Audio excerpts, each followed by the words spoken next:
Planul financiar 40-40-40. Ce înseamnă acest lucru? Să lucrezi 40 de ore pe săptămână, timp de 40 de ani, pentru a ajunge la bătrânețe cu 40% din ceea ce nu ți ajungea atunci când lucrai.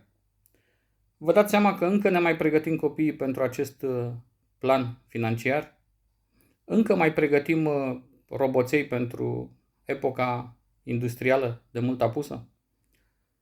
Dacă nu îți schimbi direcția, vei ajunge cu siguranță acolo unde te îndrepți. Indiferent ce vârstă ai acum, gândește-te unde vei fi peste 10, peste 20, peste 30 de ani.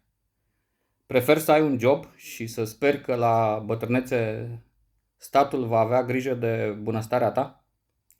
Tu ce plan financiar ai? Și dacă nu ai unul, și acela este tot un plan. Din fericire, există și alternative. Trebuie doar să vrei.